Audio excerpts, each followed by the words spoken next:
나는 김순자, 올해 62. 서울 강북의 허름한 반지하에서 혼자 산 지 벌써 10년이 넘었다. 남편은 10년 전 심장마비로 세상을 떠났고 하나뿐인 딸 지혜는 결혼해서 부산에 산다. 제 직업은 가사도우미입니다. 좀 더 정확히 말하면 중증 환자를 돌보는 간병인이다. 병원이 아닌 집에서 말이다. 오늘은 새로운 일자리 첫날이다. 사실 이번 일은 좀 특별하다. 소개소 김 사장님이 직접 전화를 걸어왔다. 순자 씨, 이번 건 정말 큰 집이에요. 강남 한복판에 3층짜리 단독주택이래요. 급여도 보통 간병비 2배예요. 대신 정말 조심해서 일해야 해요. 절대 실수하면 안 돼요. 버스를 3번 갈아타고 도착한 곳은 그야말로 다른 세상이었다. 높은 담장 너머로 붉은 벽돌 저택이 보였다. 초인종을 누르자 30대 후반쯤 되어 보이는 세련된 여자가 문을 열었다. 안녕하세요. 이정이라고 합니다. 이 집 며느리예요. 어서 들어오세요. 대리석 바닥이 반짝이고 천장에는 크리스털 샹들리에가 화려하게 매달려 있었다. 벽에 걸린 그림들 하나하나가 내 월급보다 비싸 보였다. 나는 움츠러들었다. 내 낡은 운동화가 이 깨끗한 바닥을 더럽히는 것 같았다. 2층으로 올라가 환자가 있는 방에 들어섰다. 침대 위에는 70대 중반쯤 되어 보이는 노인이 의식 없이 누워 있었다. 나는 그의 얼굴을 보는 순간 심장이 멈추는 것 같았다. 손에서 가방이 미끄러져 떨어질 뻔했다.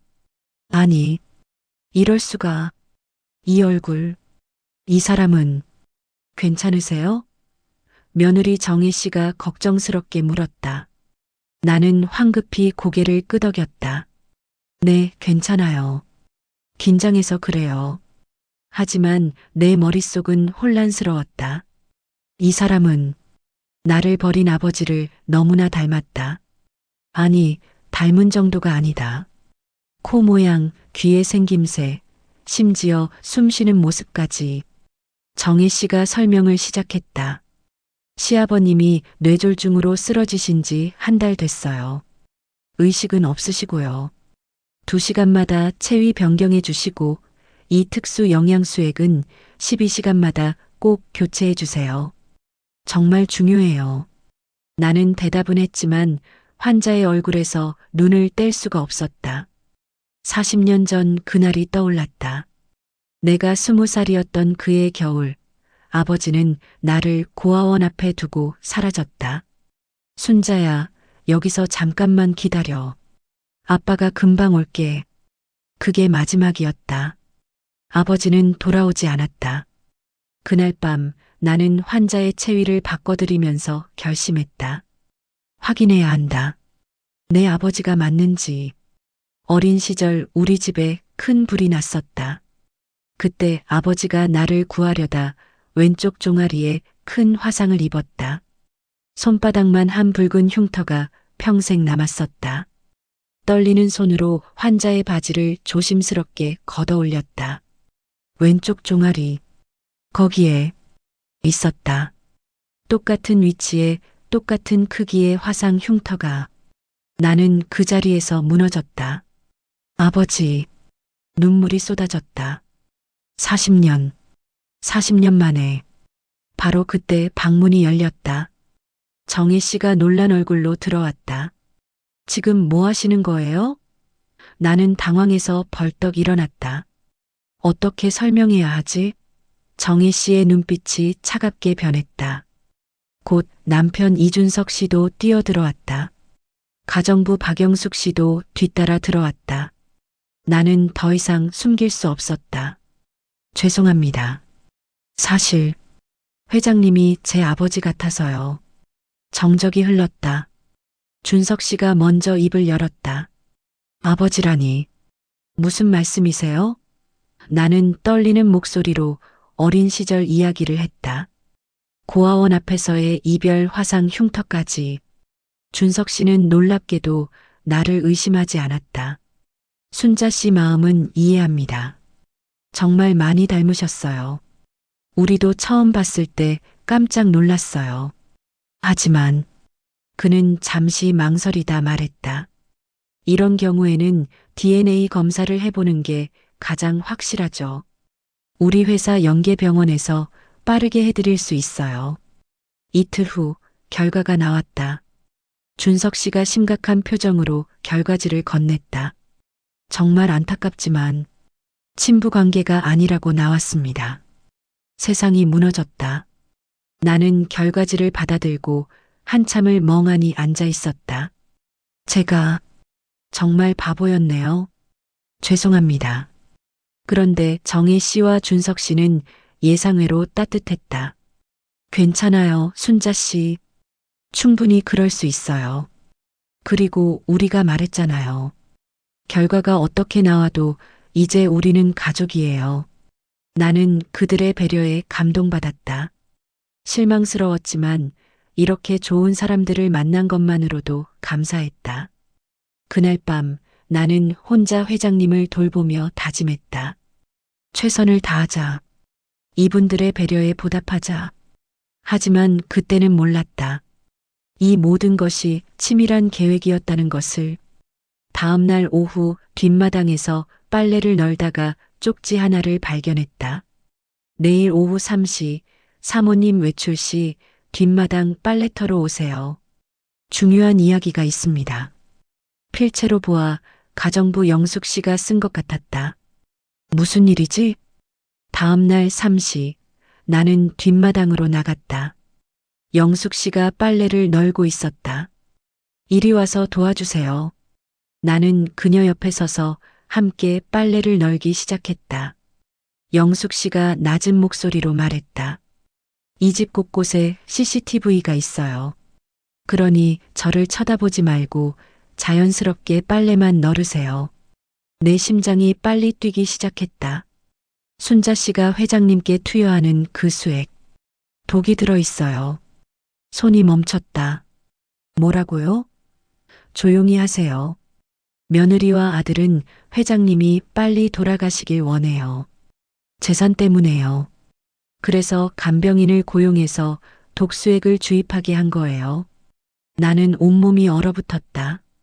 만약 이게 들키면 순자 씨한테 죄를 뒤집어 씌울 거예요. 경찰 가지 마세요. 아드님은 검찰, 경찰 고위층과 친분이 깊어요. 영숙 씨는 계속 말했다. 부부가 쓰는 화장실에만 CCTV가 없어요. 거기 천장 환풍기 안에 제가 모은 증거가 있어요. 확인해 보세요. 그리고 하나 더.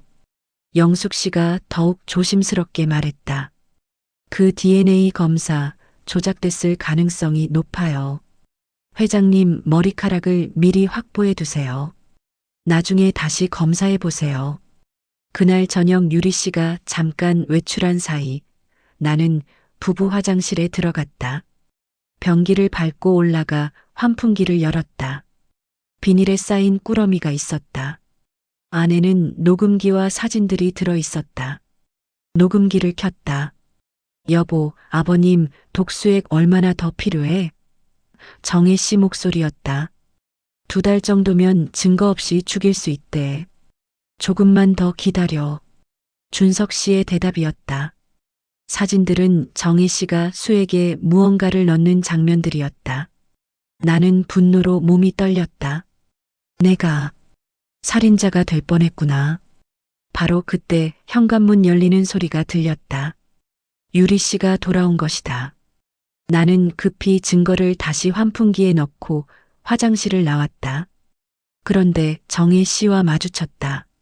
여기서 뭐 하세요? 그녀의 눈빛이 날카로웠다. 다른 화장실이 고장나서요. 나는 황급히 변명했다. 정희 씨는 화장실 안을 꼼꼼히 살폈다. 제발 환풍기만 보지 마. 다행히 그녀는 아무것도 발견하지 못했다. 하지만 그날부터 그녀의 시선이 달라졌다.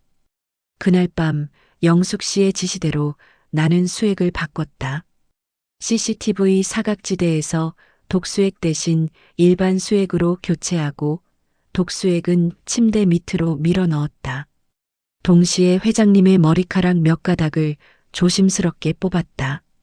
내 손은 떨렸지만 정확하게 움직였다. 다음 날 아침 준석 씨가 나를 불렀다. 순자 씨, 죄송하지만 그만두셔야겠습니다. 네. 왜요?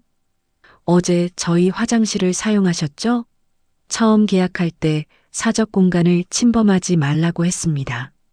더 이상 신뢰할 수 없어요. 나는 항변할 수 없었다. 짐을 싸서 집을 나왔다. 버스 정류장에 앉아 주머니를 더듬었다.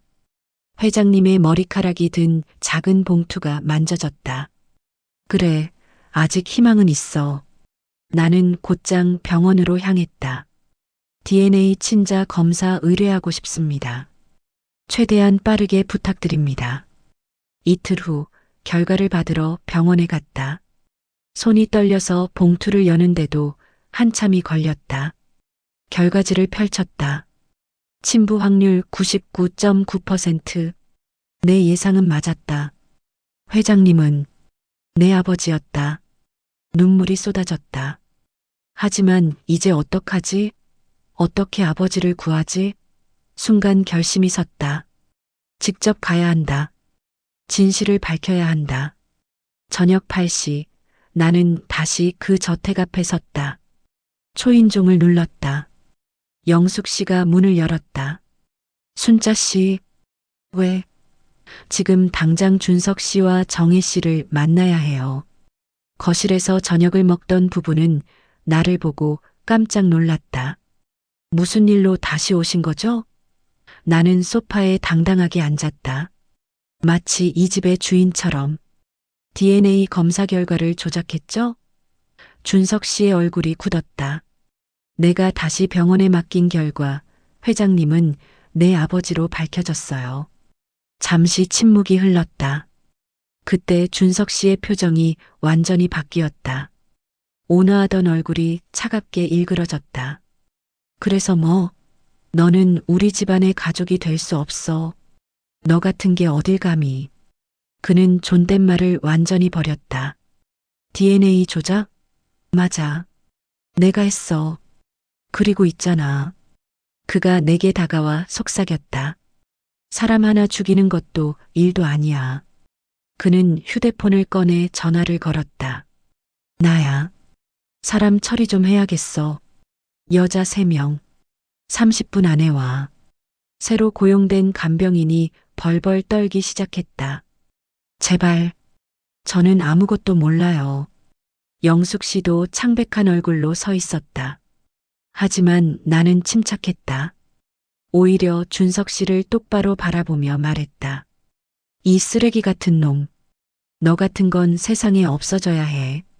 준석 씨가 분노해서 나를 때리기 시작했다. 나는 바닥에 쓰러졌다. 그때 현관벨이 울렸다. 벌써 왔나? 준석 씨가 웃으며 현관문을 열었다. 그런데 박준석 씨, 당신을 살인 및 살인교사 혐의로 긴급 체포합니다. 들어온 사람은 조폭이 아니라 경찰이었다. 준석 씨의 얼굴이 하얗게 질렸다. 뭐라고? 나는 바닥에서 천천히 일어나 주머니에서 휴대폰을 꺼냈다. 화면에는 통화 중 -112 표시가 떠 있었다. 잘 가라, 이 자식아. 나는 웃으며 말했다. 준석 씨와 정희 씨가 이제야 모든 것을 깨달았다. 그들은 함정에 빠진 것이다. 수갑이 채워지고 두 사람은 끌려갔다. 너네 내가 누군지 알아? 내가 여기서 끝날 것 같아? 준석 씨의 마지막 발악이었다. 하지만 이미 늦었다. 경찰이 떠나고 나는 새 간병인에게 사과했다. 정말 죄송했어요. 무섭게 해서. 간병인은 떨리는 목소리로 물었다. 그럼 회장님은 누가 돌봐요? 제가 돌볼 거예요. 이제 안전하니까요. 그날 밤 영숙 씨와 나는 마주 앉았다. 순자 씨, 정말 대단해요. 영숙 씨가 없었다면 불가능했어요. 정말 고마워요. 우리는 서로의 손을 꽉 잡았다. 이제 진짜로 아버지를 지킬 수 있게 됐다. 며칠 후 나는 침대 밑에 숨겨뒀던 독수액을 경찰에 제출했다. 환풍기 안의 증거들도 모두 제출했다. 검찰 조사가 시작됐고 준석 씨와 정희 씨의 범행이 하나하나 밝혀졌다. 그들이 만들어뒀던 인맥도 소용없었다. 증거가 너무 명확했다. 재판이 시작됐다. 나는 증인석에 섰다. 피고인들은 회장님의 재산을 노려 치밀하게 계획을 세웠습니다. 저 같은 간병인을 고용해서 독을 투여하게 하고 나중에는 저에게 죄를 뒤집어 씌우려 했습니다. 내 증언은 명확했다. 최종 판결일. 준석 씨는 징역 25년, 정희 씨는 징역 15년을 선고받았다. 법정을 나오며 나는 깊게 숨을 들이마셨다. 마침내 정의가 승리했다. 이제 아버지를 지킬 수 있다. 그리고 기적처럼 아버지가 깨어났다. 처음엔 눈만 떴고 며칠 후에는 고개를 돌릴 수 있었고 일주일 후에는 말씀을 하셨다. 순자야. 아버지가 내 이름을 부르셨다. 아버지. 나는 울며 아버지를 안았다. 아빠가 딸 얼굴을 왜 몰라보겠니? 아버지도 눈물을 흘리셨다. 미안하다, 순자야. 아빠가 너무 늦게 찾았구나. 아니에요, 아버지. 이제 만났으니까 됐어요. 우리는 40년 만에 다시 만난 부녀였다. 그동안의 모든 그리움이 눈물로 쏟아졌다. 아버지는 빠르게 회복하셨다. 한 달 후에는 휠체어를 타고 집안을 돌아다니셨고 2달 후에는 회사에도 복귀하셨다. 나는 24시간 아버지 곁을 지켰다. 영숙 씨도 이제는 진짜 가족처럼 우리와 함께했다. 어느 날 저녁 아버지가 나를 조용히 부르셨다. 순자야, 이제 내 가족을 데려와야지. 내 딸 말이야. 아버지, 사실 딸이 부산에 있어요. 결혼해서 잘 살고 있어요. 그래도 우리 손녀를 봐야지. 그리고 같이 살자. 이 큰 집에 우리 셋이 뭐하냐? 나는 눈물을 흘렸다. 딸 지혜를 서울로 부르는 것은 언제나 꿈꾸던 일이었다. 며칠 후 지혜가 남편 상민 씨, 손자 태준이 8살과 함께 서울로 올라왔다. 아버지는 현관에서 휠체어를 타고 기다리고 계셨다. 외할아버지. 태준이가 달려와 아버지를 안았다. 우리 증손자 이리 와봐라. 아버지가 태준이를 무릎에 앉히셨다. 지혜는 나를 보고 울었다. 엄마, 정말 외할아버지를 찾으셨어요? 그래, 딸아. 이제 우리 다 함께 살 수 있어. 그날부터 우리는 진짜 가족이 됐다. 아침마다 함께 식사하고 저녁이면 거실에 모여 이야기를 나눴다. 태준이는 증조할아버지와 장기를 두는 것을 좋아했다. 아버지는 매번 일부러 져주시며 웃으셨다. 지혜의 남편 상민 씨는 성실한 회사원이었는데 아버지가 회사에 자리를 마련해 주셨다. 사위도 내 자식이나 마찬가지야. 우리 회사에서 일하면 가족과 더 많은 시간을 보낼 수 있을 거야. 상민 씨는 감격해서 절을 올렸다. 어느 날 저녁 아버지가 나를 조용히 부르셨다. 순자야, 이제 그 이야기를 해야겠구나. 내가 왜 너를 떠났는지. 나는 아버지의 손을 잡았다. 아버지, 괜찮아요. 말씀 안 하셔도. 아니다. 딸은 알아야 해. 아버지는 떨리는 목소리로 40년 전 이야기를 시작하셨다. 그때 나는 사업에 실패했었다. 빚이 너무 많았고 급한 마음에 사채까지 손을 댔어. 그런데 조폭들이 찾아와서 너를 두고 협박을 했다. 돈을 갚지 않으면 내 딸을. 아버지의 눈에서 눈물이 흘렀다. 나는 너를 지키려고 보육원에 잠시 맡겼다. 상황이 나아지면 바로 찾으려고 했는데 조폭들한테 쫓기다가 사고가 나서 병원에 입원했고 정신을 차렸을 때는 보육원에서 내 기록이 사라진 뒤였다. 나는 10년 넘게 너를 찾았다. 하지만 찾을 수가 없었어. 나는 아버지를 꽉 안았다. 아버지, 괜찮아요. 다 이해해요. 아버지도 힘드셨죠. 우리는 서로를 안고 한참을 울었다. 40년간의 오해와 그리움이 그날 밤 모두 풀렸다. 아버지가 떠나신 지 1년이 흘렀다. 나는 이제 63세가 됐다. 회사는 전문 경영인에게 맡기고 나는 이사회 의장으로서 큰 방향만 결정했다. 지혜의 남편 상민 씨가 상무로 승진해서 실무를 훌륭하게 처리하고 있었다. 재훈 씨는 시력을 되찾은 후 회사에 입사했다.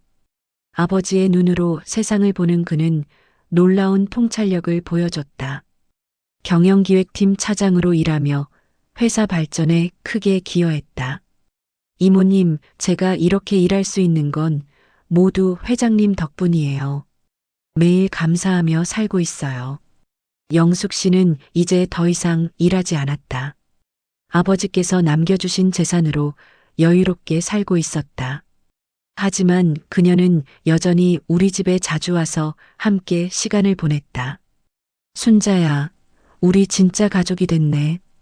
그럼요, 영숙 씨. 우리는 영원한 가족이에요. 태준이는 이제 9살이 됐다.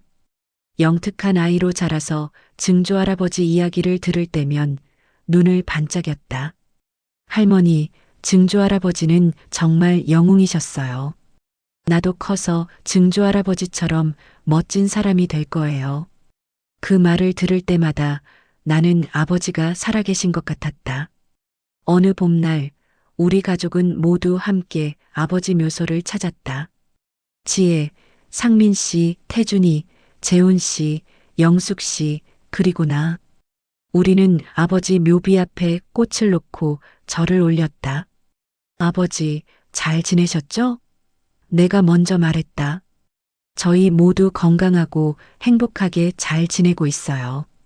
회사도 잘 되고 있고요. 아버지가 남겨주신 사랑으로 우리는 매일 따뜻하게 살고 있어요. 재훈 씨가 무릎을 꿇고 말했다. 회장님, 회장님 눈으로 보는 세상은 정말 아름다워요. 저는 이 눈으로 세상의 불의를 보고 어려운 사람들을 돕는 일을 하고 있어요. 회장님께서 살아생전하셨던 것처럼요. 감사합니다, 회장님. 태준이도 증조할아버지 묘비에 손을 얹으며 말했다. 증조할아버지, 저 태준이에요. 학교에서 1등 했어요. 선생님이 칭찬 많이 하셨어요. 증조할아버지처럼 착하고 멋진 사람이 될게요. 영숙 씨는 조용히 눈물을 닦으며 말했다. 회장님, 제 아들 덕분에 살려주셔서 감사합니다. 평생 이 은혜 잊지 않고 살겠습니다. 그리고 순자 씨랑 지혜, 태준이, 우리 가족 끝까지 지키겠습니다. 지혜가 말했다. 외할아버지, 비록 짧은 시간이었지만 외할아버지를 만난 건 제 인생 최고의 축복이었어요. 외할아버지께서 보여주신 진정한 가족의 의미를 저도 제 아이에게 전하겠어요. 상민 씨도 깊은 절을 올렸다. 장인어른, 저 같은 평범한 사람을 가족으로 받아주시고 기회를 주셔서 감사합니다. 열심히 일해서 회사를 더욱 발전시키겠습니다. 우리는 한참을 그 자리에 서서 아버지와 대화를 나눴다. 따뜻한 봄바람이 불어와 우리를 감싸는 것 같았다. 마치 아버지가 우리를 안아주시는 것처럼. 돌아오는 차 안에서 태준이가 물었다. 할머니, 증조할아버지는 천국에서 행복하실까요? 나는 태준이를 안으며 말했다. 그럼 우리 태준이. 증조할아버지는 지금 가장 행복하실 거야.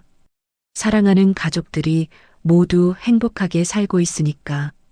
그날 저녁 우리는 모두 함께 저택의 큰 식탁에 둘러앉았다. 예전에 아버지가 앉으셨던 상석은 비어 있었지만 우리는 여전히 그곳을 아버지 자리로 남겨뒀다. 식사 전에 우리는 모두 함께 손을 잡고 기도했다. 아버지, 오늘도 이렇게 온 가족이 건강하게 모였습니다. 감사합니다. 내가 기도를 마치자 모두가 감사합니다라고 화답했다. 식사를 하며 우리는 오늘 있었던 일들을 나눴다. 재훈 씨는 회사에서 있었던 재미있는 이야기를 했고, 태준이는 학교에서 받은 칭찬을 자랑했다. 지혜와 상민 씨는 다음 주말 계획을 이야기했다. 영숙 씨와 나는 그 모습을 흐뭇하게 바라보며 미소 지었다. 나는 창밖을 바라봤다. 저택의 정원에는 아버지가 생전에 좋아하시던 목련나무가 하얀 꽃을 활짝 피우고 있었다. 바람에 흔들리는 꽃잎들이 마치 아버지가 우리에게 손을 흔드시는 것 같았다. 63년을 살면서 나는 많은 것을 잃었다.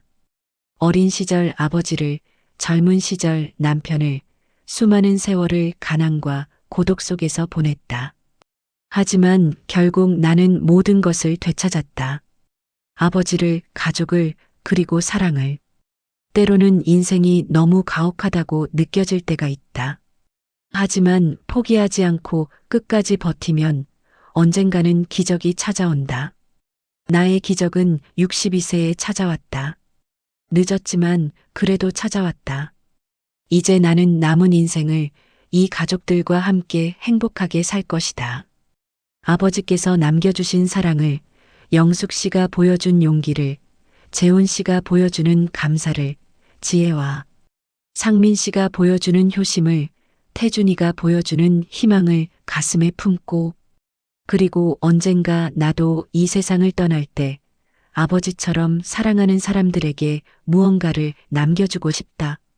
재산이 아니라 진정한 가족의 의미를, 끝까지 포기하지 않는 용기를, 그리고 진실은 언젠가 반드시 승리한다는 믿음을.